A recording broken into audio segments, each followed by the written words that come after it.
할렐루야. 오늘 와서 보니까 많은 것이 변했습니다.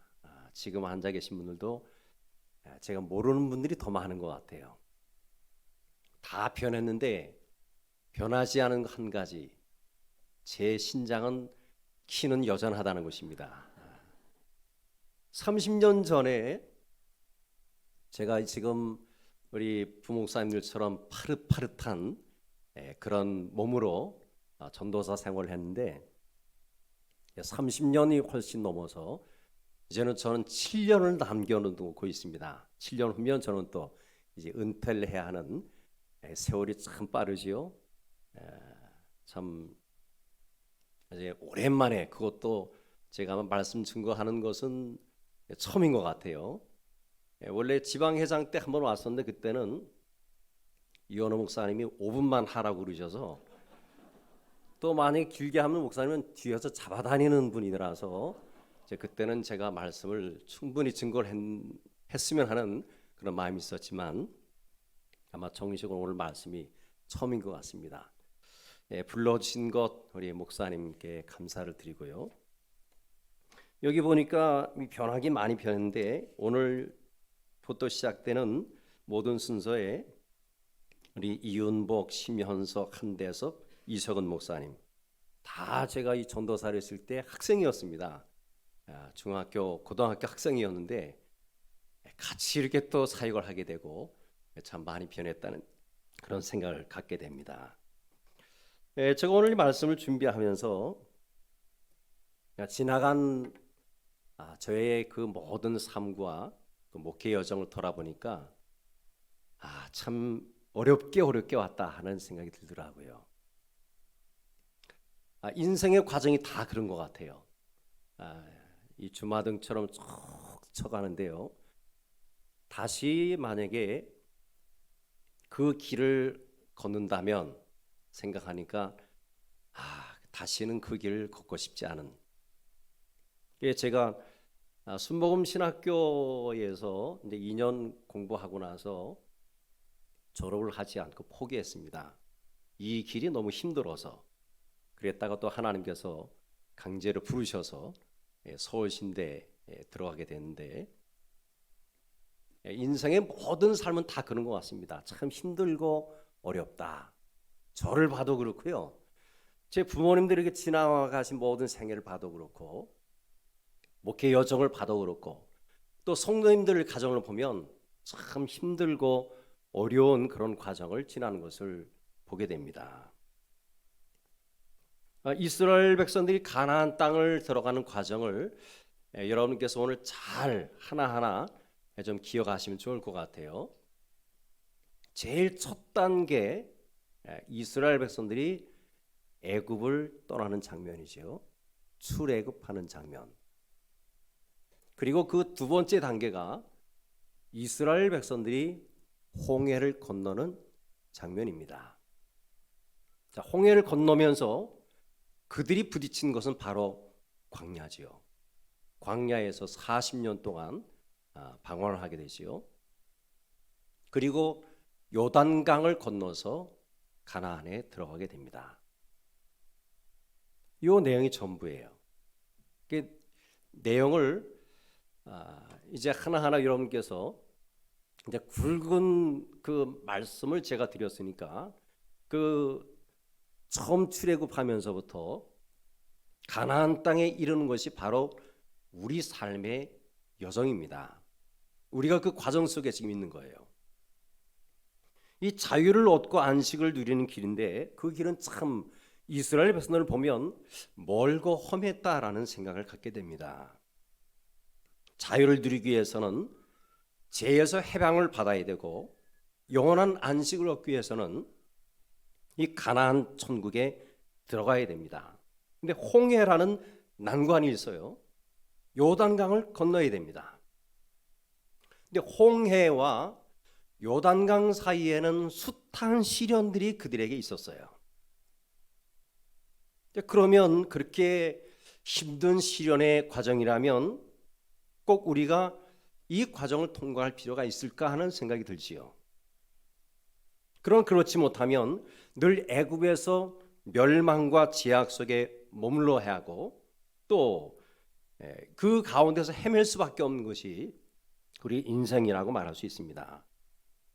그래서 우리는 지금 천국을 향해서 지금 침노하는 과정에 있습니다. 주님이 말씀하셨죠. 천국은 침노하는 자의 것이다. 이 침노한다는 것은 무작정 내가 밟고 들어가는 것이 아닙니다. 이 천국을 침노하는 것은 내가 영적으로 싸우는 거예요. 그래서 그 영어의 표현에 보면 아주 굉장히 힘을 써서 그래서 내가 아주 애를 써서 들어가야 되는 그런 과정으로 묘사를 하고 있습니다. 그러면 다 같이 그 고백을 하실 거예요. 천국 가는 길이 참 힘들긴 하지요. 그러나 이 천국 가는 길은 우리가 피할 수는 없습니다. 그 천국 가는 길을 피하면 계속 죄에 매여 있기 때문에 우리는 그 죄 가운데서 벗어나기 위해서 우리는 천국을 향해서 가야 되는 것이요. 자, 그래서 천국을 향한 제일 첫 번째 단계는 애굽으로부터 떠나는 것입니다. 여러분, 애굽은 성도를 위한 모판으로 하나님께서 사용하셨어요. 모판 아시지요? 벽실을 뿌려서 이 모를 키웁니다. 많이 자라지요. 하나님께서 애굽에서 이스라엘 백성들을 그렇게 만드셨다는 거예요.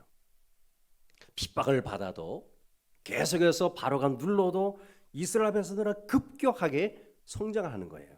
하나님께서 하시는 역사가 되는 것이요. 우연한 일 같지만 우리의 모든 삶은 하나님의 위대하신 섭리로 말미암는다는 것을 믿으시기 바랍니다. 그래서 창세기 15장에 보면 하나님께서 아브라함에게 말씀하셨어요. 이스라엘 백성들이 가나안 땅에 들어가기 전에 애굽에서 400년 동안 종살이 할 것이다. 이 과정이 어떻게 이루어질지는 아무도 몰랐어요. 창세기 15장 13절 이하에 이렇게 말씀하고 있습니다. 하나님께서 아브라함에게 이방의 객이 되어서 400년 동안 종살이 하게 될 것이고 그 후에 나오게 될 것이다. 모든 것은 하나님의 섭리입니다.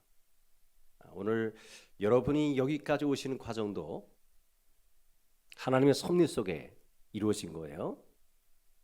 참 힘들고 어려운 과정 속에 왔지만 다 하나님의 섭리입니다. 그래서 시편 105편 17절에서 20절 말씀에 이렇게 말씀하고 있습니다. 혹시 준비됐습니까? 성경 말씀?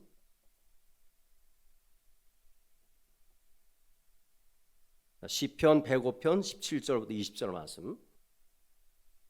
우리 함께 읽으실까요? 다 같이 시작. 앞서 보내셨으며 요셉이 종으로 팔렸도다. 그의 발은 착고를 차며 그의 몸은 쇠사슬에 매였으니 곧 여호와의 말씀이 응할 때까지라. 그의 말씀이 그를 단련하였도다. 왕이 사람을 보내어 그를 석방하며 뭇 백성의 통치자가 그를 자유롭게 하였도다. 아멘. 한 사람 요셉을 하나님께서 보내십니다.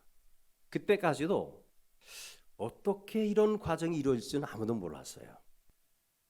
예수 믿는 사람들은 이 멸망의 도시 장망성을 등지고 우리는 천성을 향해서 출발하는 그런 사람입니다. 아마 여기 계신 분들은 다 애굽은 떠나셨을 것 같아요. 출애굽해야 됩니다. 이 죄에서 완전히 떠나야 되는 거예요. 하나님의 백성은 하나님의 나라를 향해서 나가야 하는 것입니다. 힘들고 어려워도 그 나라를 향해서 가야 되는 것이요. 첫째 단계, 애굽에서 떠나는 것입니다. 그 다음에 뭐였죠? 홍해를 건너야 되는 거예요. 홍해는 세상과 인연을 완전히 끊어버리고 천국을 향해서 출발하는 행선입니다. 애국과 인연을 완전히 끌어버리는 단계가 홍해를 건너는 단계예요. 고린도전서 10장에 보면 홍해를 건넌 이 사건을 가리켜서 이스라엘 백성들이 이스라엘 민족이 다 민족적으로 세례를 받았다라고 말씀하고 있습니다. 그러니까 홍해를 건넜다는 것은 그냥 어려운 장벽을 넘어섰다 이것이 아니라 홍해를 건넜다는 의미는 세상과 아예 인연을 끊고 이제는 세상에서 하나님 나라를 향해서 완전히 출발하는 그런 단계라는 것을 보여주는 거예요. 민족적으로 세례를 받았다. 그럼 세례는요, 두 가지 의미가 있습니다. 씻긴다, 또 하나는 잠긴다. 그런 뜻이 있습니다. 홍해를 건너는 것은 이스라엘 백성들이 연대적으로 민족적으로 완전히 씻음 받은 날이에요. 이 홍해를 걷는 것은 이스라엘 백성들이 그 속에 완전히 잠겼다가 나오는 그 사건입니다. 애굽을 탈출한 이스라엘 백성들 앞에는 바다가 놓여 있었지요. 양쪽에는 산이 있습니다. 뒤에서는 바로의 군대가 맹추격을 했지요. 이 홍해를 건너면 이제 천국길에 들어서는 것이고 넘지 못하면 바로에 잡혀서 다시금 사단의 노예가 될 수밖에 없는 그런 상황입니다. 평생 노예 생활하는 거지요. 로마서 6장 4절 5절을 보면 세례는 세 가지 의미가 있습니다. 이 세례를 받는다는 것은요, 예수 그리스도와 함께 죄에 대해서는 죽은 자, 두 번째는 예수님과 함께 부활한 자, 세 번째는 부활한 후에 예수님과 함께 생활하는 자. 이게 세례입니다. 예수님과 함께 죄에 대해서는 법적으로 죽은 자고 의에 대해서는 부활한 자고 세례는 예수님과 함께 생활하는 자다. 그 세례가 굉장히 중요한 거예요. 세례 받아도 되고 안 받아도 되고 이런 정도가 아니라 세례는 예수님과 함께 나는 이 죄에 대해서는 상관없는 사람이 되어버리는 거예요.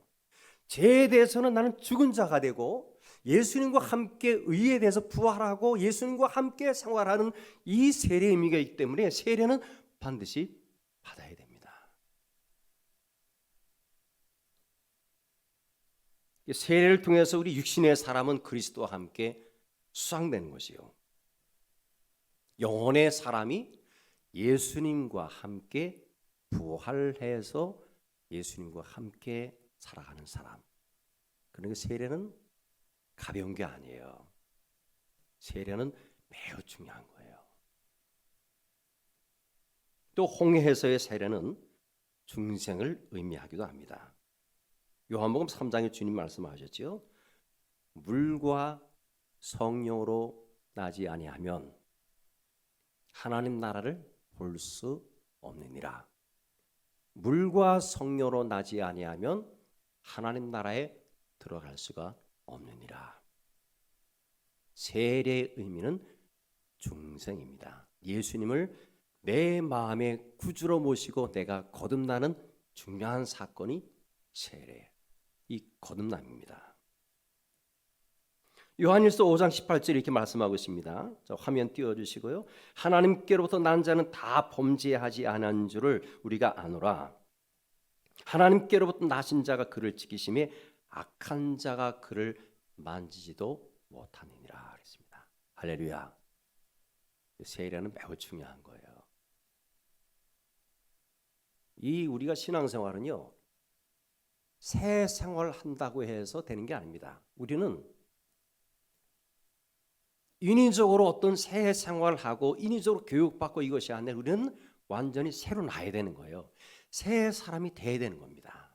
아무리 여러분 수양을 쌓고 아무리 내가 어떤 나름대로 노력을 해도 우리는 새 사람이 될 수 없어요. 새 사람은 예수를 믿고 거듭나야만 우리는 새 사람이 될 수가 있는 것입니다. 자, 홍해를 지났어요. 홍해는 이스라엘 백성들이 천국을 향해서 갈 때 아주 중요한 두 번째 단계입니다. 세 번째 단계는 광야의 시련입니다. 홍해를 육지같이 건넜어요. 그러니까 그때 여러분 기분 생각해 보세요. 이스라엘 백성들이 이 바다 한가운데 하나님께 길 내셨잖아요. 바다 한가운데 길을 낼 것이라는 것을 누가 생각을 했겠어요? 그렇죠? 우린 결과를 보니까 하나님이 그 바다 한가운데 길 내셨다고 얘기하지만 그 당시의 백성들은 그 바로의 군대가 막 추격하는 상황에서 나갈 수도 없는 상황에서 어떻게 될지 몰랐어요. 하나님의 길이 어딘지 몰랐습니다. 그런데 하나님께서는 바다 한가운데 길을 내셨단 말이죠. 홍해를 육지같이 건넜다. 이스라엘 백성들이 지나가면서 굉장히 흥분했을 것 같아요. 여러분 양쪽에 물이 벽이 됐으니까 가면서 바다 한가운데 지나가면서 물고기 봤을 거 아니겠어요? 막 신기하게 지나갔을 거예요. 건너갔습니다. 제가 그 가운데 있었어도 굉장히 신났을 것 같아요. 야, 하나님의 역사가 이런 거구나. 하나님이 하시니까 이렇게도 일이 일어나는구나. 굉장히 기뻐서 건너갔을 거예요. 야, 이제는 우리 인생은 다 이제 완성이다. 우리 인생은 성공밖에 없다. 건너자마자 말의 쓴물을 경험하게 되죠. 물을 마실 수 없는 거예요. 하나님을 향해서 막 원망하고 모세를 향해서 원망하고 막 돌을 던질 정도가 되는 거예요. 모세를 또 향해서 원망을 합니다. 또 물도 없을 뿐 아니라 민수기 13장에 보면 아말렉과도 전쟁을 치러야 되는 그런 어려움이 있어요. 그런가 하면 불신과 통곡의 바라는 광야가 있었습니다. 홍해를 건너자마자 그들에게 맞닥뜨린 것은 광야에서의 시련이었어요. 광야는 잘 아신 것처럼 불뱀이 있습니다. 전갈이 있어요. 낮에는 추워요. 더워요. 밤에는 추워요. 건조합니다. 마실 물이 없어요. 거기서 채소를 구할 수도 없어요. 목축을 못하니까 또 고기도 못 먹습니다. 그래서 이스라엘 백성들이 하나님 앞에 보인 반응이 뭡니까? 애굽을 떠난 후에 모세를 향한 원망, 하나님께 대한 불신으로 40년 동안 그렇게 생활했어요. 그럴 수밖에 없겠지요. 신나가지고 건너는데 바다의 쓴물 경험하고 먹을 것이 없고 낮에는 덥고 밤에는 춥고 배고프고 그러니까 하나님을 향해서 모세를 향해서 원망을 할 수도 있었겠지요. 이게 우리 인생이라는 거예요. 우리 인생을 보면 글쎄 여러분의 전체 인생 중에서 정말 기쁘고 행복하고 즐거웠던 그 시간이 몇 %쯤 됩니까? 스페인의 어떤 국가인가요? 그분은 자기가 평생도록 살면서 좋은 날이 14일인가 밖에 안 된대요. 그래서 여러분은 어떻습니까? 우리 인생이라는 것이 이 홍해를 건너고 이제 요단강 가기 전까지는 아마 이런 시련이 숱하게 반복되는 것 같아요. 저를 봐도 하나님께서는 이 광야 생활을 하나님께서 통해서 시련을 계속해서 주시는 것 같아요. 참 어렵습니다. 생각지 못한 일들이 많이 일어나죠.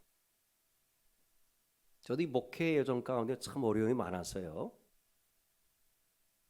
특히 이제 가장 기억나는 게 제가 처음에 그 해안교회에 갔을 때 지금 홍대승 목사님 거기 있는 해안교회 갔을 때 한 번은 우리 장로님이 목사님 큰일 났습니다.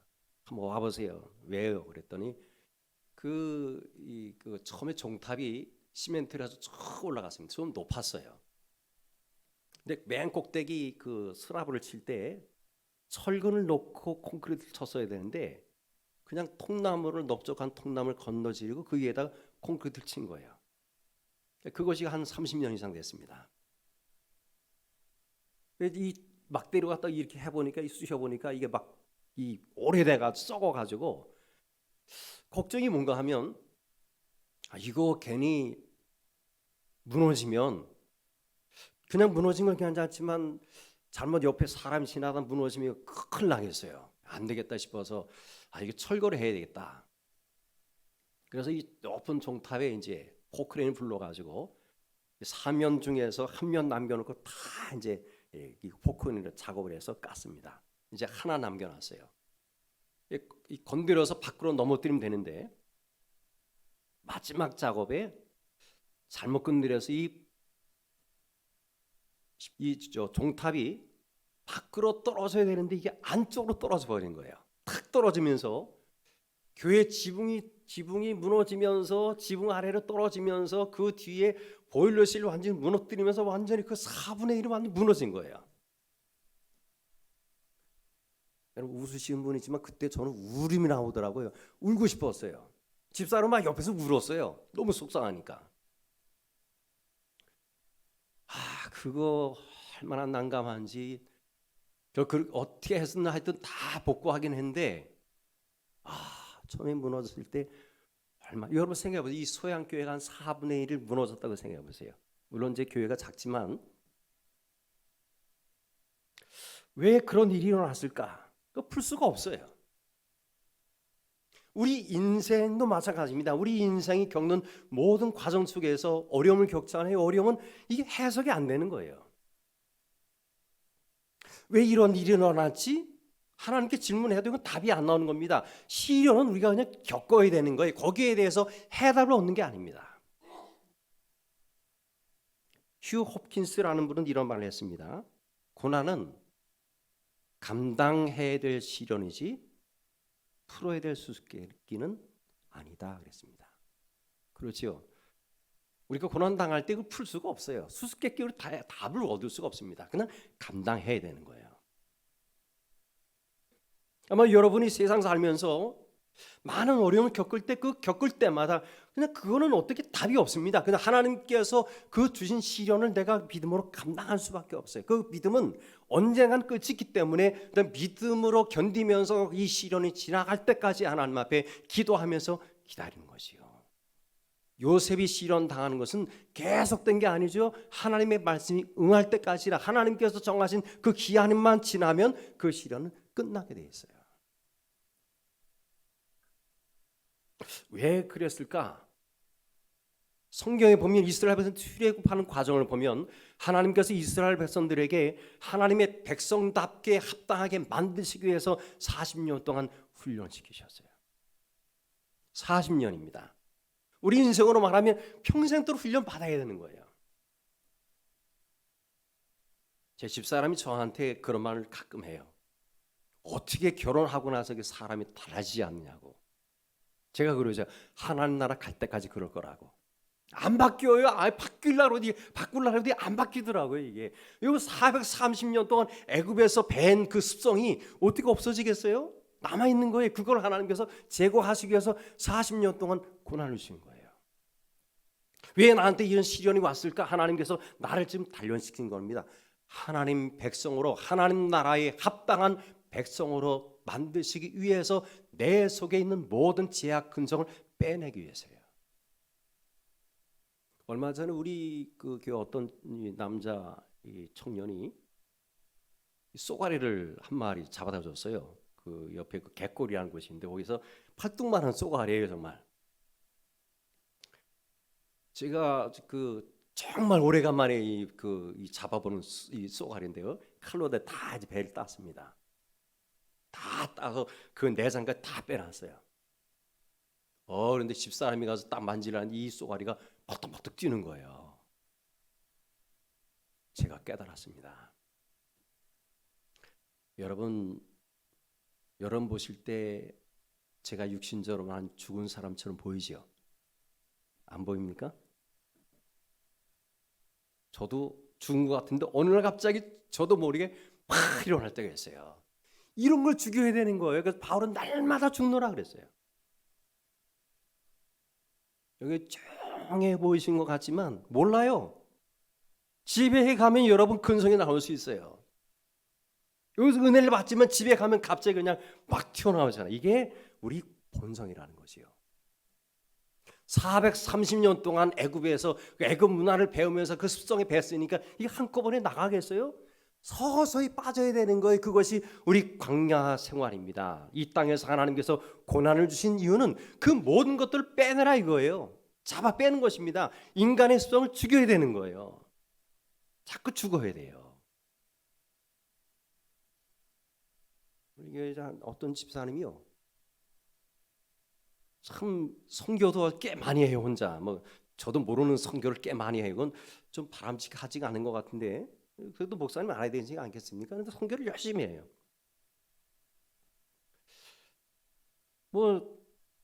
뭐가 좀 시원치 않으면 기도원 가서 또 기도한다고 뭐 산으로 가요. 그것도 제가 볼 때는 별로 뭐 교회도 있는데, 근데 이분이 열심히 하는 것 같은데 저한테 한번 그러시더라고요. 목사님, 제가 한 가지 고민이 있습니다. 다 괜찮은데 담배를 못 끊었습니다. 여자 집사님인데요.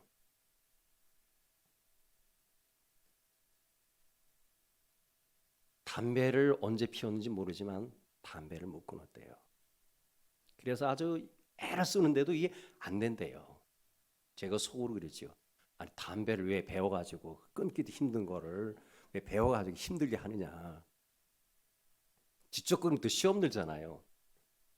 성도님들은 그러더라고요. 직접 좀 바른 말을 하면 금방 시험 들어요. 저는 그거를 웬만하면 저는 그거 치는 소리 안 합니다.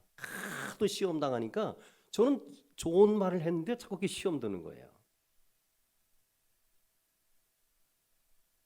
우리의 삶은 왜 광야를 경험해야 되느냐? 왜 광야에서 힘들게 살아야 되느냐? 힘든 이유는 내가 힘들면 하나님께서 자꾸 나를 훈련시키시는 거예요. 왜요? 하나님 나라에 들어가려면 하나님 나라 백성답게 돼야 되잖아요. 여러분, 물고기가요, 야, 너 물고기 그 깊은 속에서 뭐 재밌다고 그러니 여기 나와 세상 멋진 세상 살아봐. 내놓으면 뭐 하겠어요? 죽습니다. 적응이 안 되는 거예요. 우리가 애굽에서의 습성을 완전히 버리지 못하면 우리 하나님 나라에 들어갈 수가 없어요. 애굽에서의 모든 잘못된 제약의 근성과 습성을 다 버려야 하나님 나라에 합당한 백성이 된다는 것입니다. 육신에만 잡혀있던 그들은 결국 신앙을 잃고 말하지요. 이 바란 광야에 이르렀을 때 12족장을 보내서 가나안 땅을 정탐을 합니다. 근데 이스라엘 백성들 하나님께서 주신 땅인데 악평을 했다 그랬어요. 하나님 주셨잖아요. 믿음으로 들어가라. 들어가면 돼요. 여호수아 갈렙이 그랬습니다. 하나님께서 우리에게 주신 땅이다. 우리에게 주신 밥이다. 우리는 들어가자. 믿음으로 취할 수 있다. 그런데 안하장부가 있다고 하면서 하나님께 대해 불평하고 결국에는 불신했습니다. 우리는 죽는다. 그래? 내가 다 들었다. 40년 동안 너희가 한번 그렇게 살아봐라. 이스라엘 백성은 40년 동안 계속 열 하루면 들어갈 수 있는 길을 40년 동안 방황했잖아요. 그래서 하나님이 이스라엘 백성, 믿음이 없는 이스라엘 백성들을 40년 동안 훈련시키시는 거예요. 광야 생활을 통해서 하나님 나라에 합당한 사람으로 만드시는 거지요. 이스라엘 백성들 나중에는 모세를 향해서 당을 지어서 대적하기도 했습니다. 모세는 40일 동안 금식하면서 하나님께로부터 계명을 받기 위해서 시내산에 들어갔어요. 백성들은 그 밑에서 타락하고 금송아지를 만들고 섬기고 있었습니다. 이게 이스라엘 백성들의 모습이에요. 이게 어떤 면에서 우리의 삶일 수도 있습니다.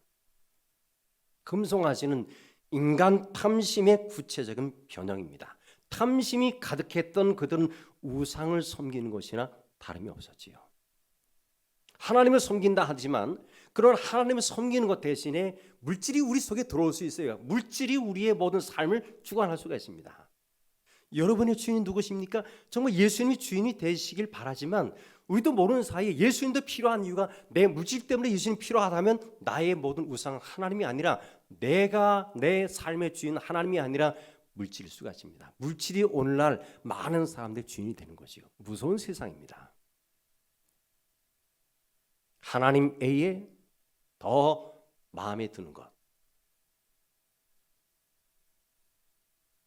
여러분은 여러분의 인생이 예수님인 것을 믿으시죠?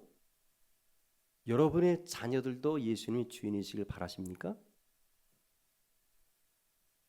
제가 처음 이제 여기 같은 추곡교회에서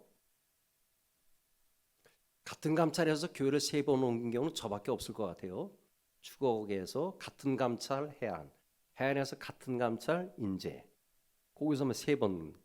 첫 번째 갔던 그곳에서 있었던 일입니다. 어떤 집사님 아들이, 이 남자 이 아이가 아주 교회를 열심히 하고 굉장히 착합니다. 너무 착했어요. 근데 집사님이 항상 이 아이한테 뭘 주문하는가 하면, 야, 교회는 이 다음에 공부하고 대학교 가서도 공부할 수 있어. 그러니까 너는 지금 열심히 공부해서 더 좋은 학교 가라. 계속 그렇게 가르치는 거예요. 그게 아니라 그래도 막 그 설교를 해도 그게 은혜가 안 되는 거예요. 이 아이는 굉장히 착했습니다. 제가 봐도 너무 착해요, 남자아이가. 근데 이 집사님 계속해서, 교회는 이 다음에 가도 되니까 너 지금 공부해야 돼. 계속 강조하는 거예요. 그러던 어느 날 이 집사님이 이렇게 말씀하셨어요. 자기 아들이 잡혀 있다는 거예요. 어디예요? 경찰서에 있다는 거예요. 왜요?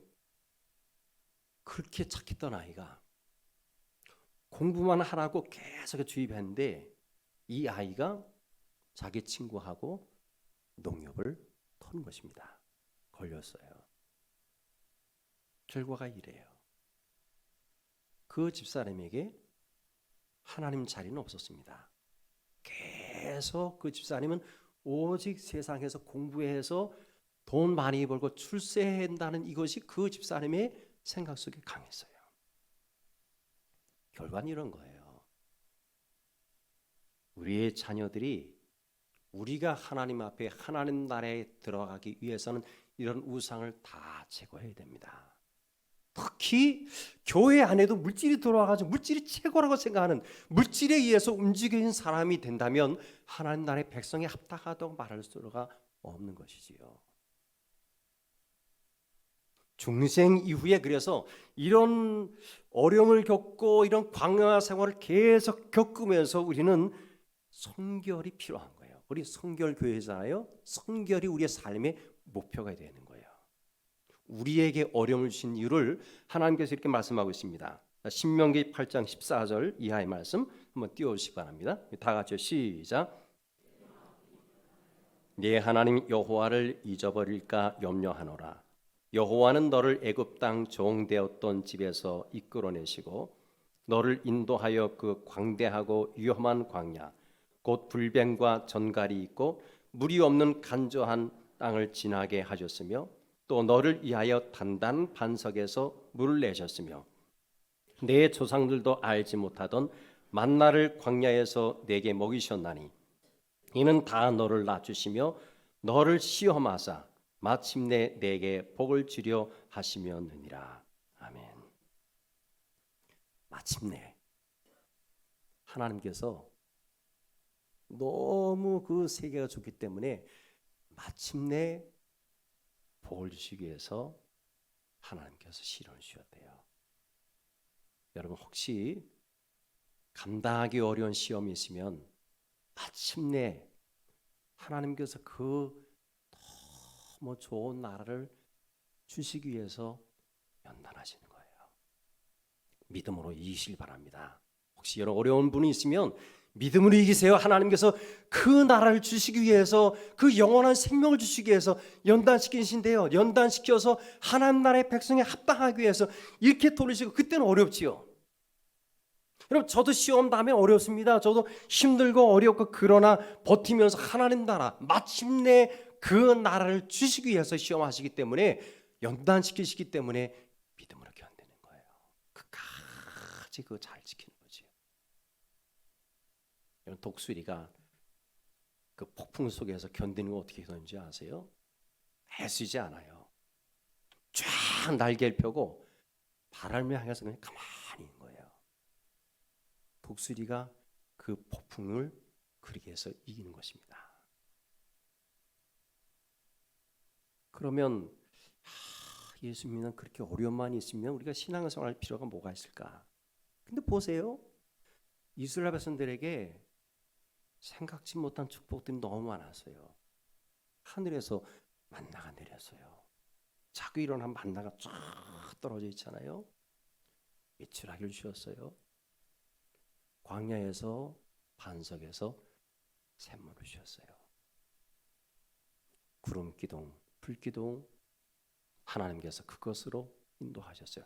그러니까 때를 따라 도우시잖아요. 때를 따라 도우셔서 힘들고 어려웠지만 그러나 그때 기도하면서 하나님께서 우리에게 주시는 경험하지 못했던 신기한 방법으로 인도하시기 때문에 우리는 때를 따라 돕는 하나님의 은혜를 믿고 우리는 여기까지 온 것이고 우리는 앞으로도 그렇게 가야 되는 거예요.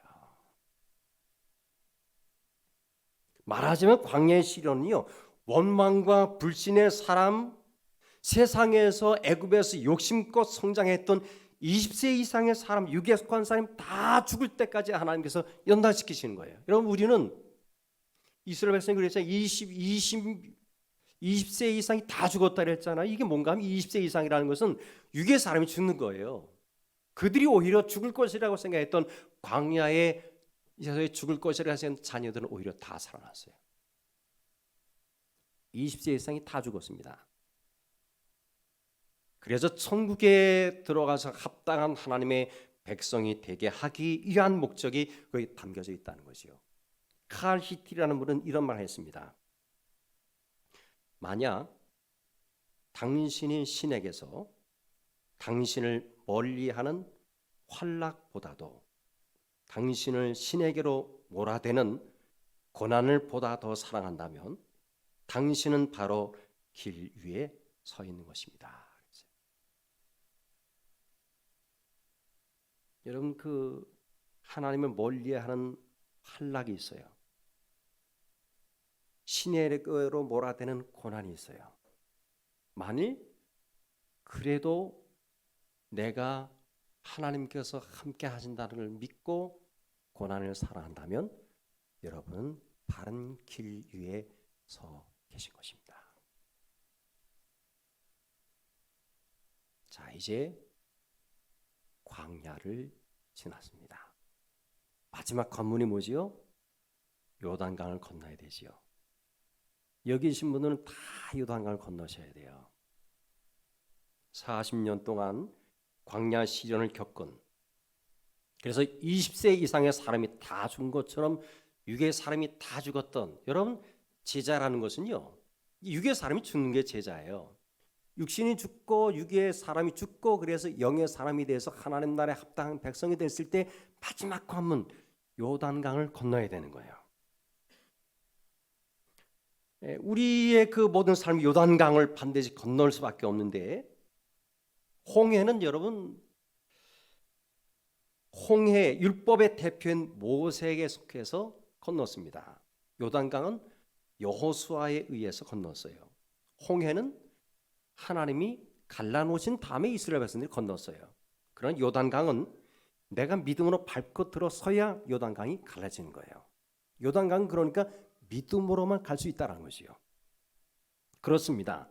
누가 뭐라 해도 예수 그리스도만이 우리의 길이요 진리요 생명이 되신다고 말씀했습니다. 또 누가 뭐라고 해도 천하의 구원을 얻을 만한 이름을 다른 이에게 주시는 일이 없고 오직 예수 그리스도를 통해서만 우리에게 구원을 얻는 그 길을 열어주셨다고 성경은 분명하게 말씀하고 있습니다. 이것이 우리의 신앙이고 이것이 우리의 체험이지요. 그리스도인이 누굽니까?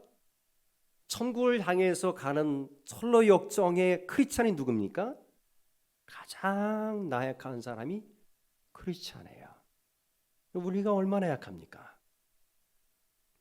굉장히 약한 존재지요. 나를 이기지도 못하는, 어느 날은 너무 제가 저를 이기지 못해서 하나님 앞에 이 아침에 이 성전 지하실에 가서 뭐 사무실에 들어가기 전에 먼저 사무실에 가서 기도하는데 난 눈물이 쭉 나는 거예요. 나도 이기지 못하는구나. 가장 나약한 사람이 크리스찬이에요. 그런데요, 이 크리스찬은 그렇다고 해서 결코 세상으로 돌아갈 수 없는 사람이 크리스찬입니다. 여러분 여기 앉아 계신 이유는 세상으로 갈 수 없잖아요. 그 갈 수 없는 거 아시고 여러분 나오신 거죠? 가고 싶어도 못 가는 거 왜요? 하나님 백성이기 때문에 거듭난 사람으로서는 세상으로 가라고 해도 갈 수가 없는 것이 크리스찬이에요. 나약하면서도 세상으로 갈 수 없는 것이, 세상으로 돌아갈 수 없는 것이 크리스찬입니다. 그런 크리스찬이 40년 동안요, 때로는 울기도 하고, 때로는 웃기도 하고, 때로는 쓰러지기도 하고, 또 일어나기도 하고, 이게 반복됐어요. 여러분의 생애가 그렇지 않습니까? 어느 날은 웃는 날이 있고, 어느 날은 우는 날이 있고, 어느 날은 쓰러지고, 또 어느 날은 하나님께서 힘주셔서 일어나고, 어느 날은 낙심됐다가 또 교회 와서 예배 드리며 설교 듣다가 목사님 말씀 힘이어서 또 힘이 나고, 계속 반복되는 거예요. 이렇게 해서 40년 동안 크리스찬이 달려왔어요. 요단강이 있습니다. 설교역정에 보면 이 크리스찬이 요단강을 건너야 되는데 에녹이 탔던 보트를 찾았습니다. 없어요. 에녹처럼 그냥 천국에 가고 싶은데 그게 안 되는 거예요. 용기를 냈습니다. 강물 속으로 한 걸음 한 걸음 들어갑니다. 물이 점점 밑에서부터 위로 차오르기 시작합니다. 점점 올라오지요. 위로 올라갑니다. 그러다가 이제 나는 물에 잠기는구나 하고 물이 내 머리 위에 넘친다고 생각했을 때 눈을 떠서 보니까 나는 이미 요단강을 건너서 저편에서 천사의 그리고 하나님의 영접을 받는 백성으로 서 있는 거예요. 이게 크리스찬입니다. 요단강이요, 두려운 게 아니래요. 성경이 우리에게 분명하게 요단강을 건넌 사실을 말씀해주고 있습니다. 존 버년 자신이 경험했어요.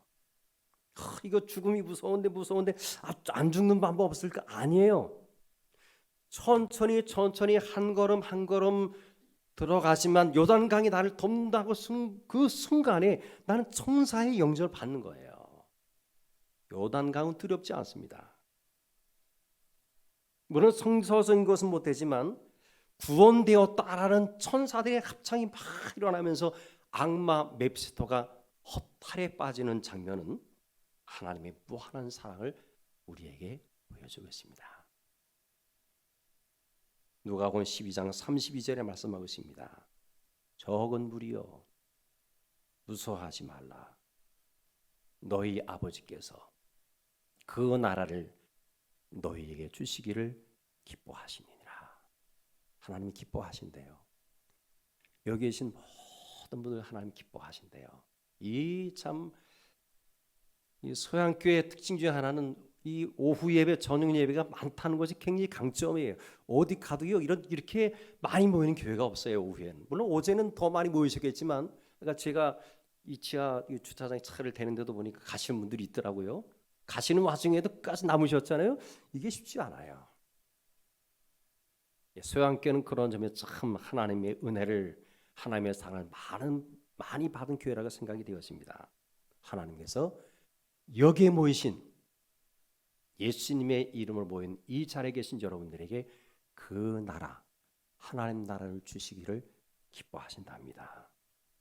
이스라엘 백성들이 하나님 나라에 가는 이 길은 출애굽해서 가나안 땅까지 이르는 그 과정은 참 험한 길이었습니다.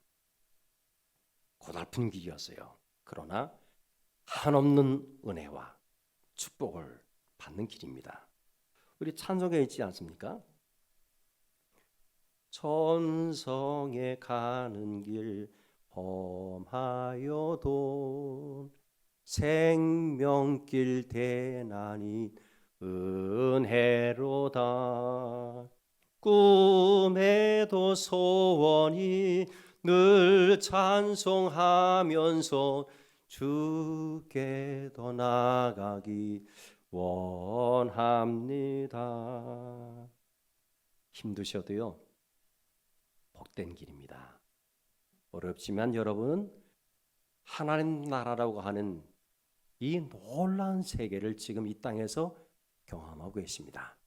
하나님께서 불기둥 구름기둥으로 인도하시는 그 은혜를 입고 끝까지 그 길이 비록 험할지라도 여기에 험로에 계신 험한 길에 계신 분이 있을지라도 두려워 말고 하나님 말씀을 굳건하게 믿으면서 하나님 앞에 줄기차게 믿음으로 온전히 서 있는, 그리고 가난을 향해서 날마다 힘차게 나아가는 여러분 되시기를 주님의 이름으로 축복합니다. 우리 그 아까 부르셨던 우리 찬양 함께 부르실까요? 그 비준비하시니 함께 우리 찬양하시겠습니다. 그리고 제가 기도하고 마치겠습니다.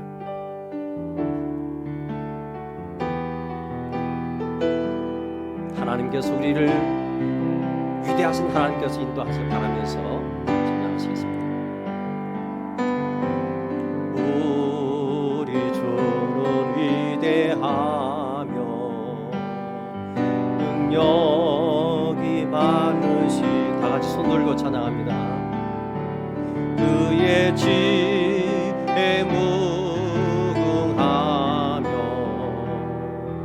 인자는 영원하도다. 상한 자를 고치시며 상처를 싸매시도다. 별들의 수를 세시며 이름을 붙이셨도다. 그가 구름으로 하늘을 덮으시며 땅을 위하여 빛 준비하시니 예루살렘아 여호와를 찬송할지어다. 내 하나님을 감사함으로 그 앞에 나가며 그 임재 앞에 경배. 다시 한번 우리 주는 위대하며 능력이 많으시도다. 그의 지혜 무궁하며 인자는 영원하도다. 상한 자를 상한 자를 고치시, 우리의 상처를 싸매시는 상처를 싸매시도다. 별들의 수를 세시며 이름을 붙이셨도다. 그가 구름으로 하늘을 덮으시며 땅을 위하여 빛 준비하시. 다시 한번 그가 구름으로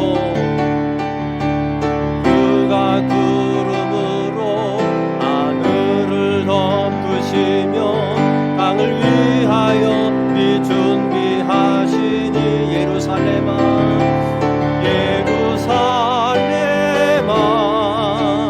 여호와를 찬송할지어다. 내 하나님을 감사함으로 그 앞에 나가며 그 임재 앞에 경배해. 기도하시겠습니다. 이 시간 주님 앞에 우리 함께 기도하시기 바랍니다.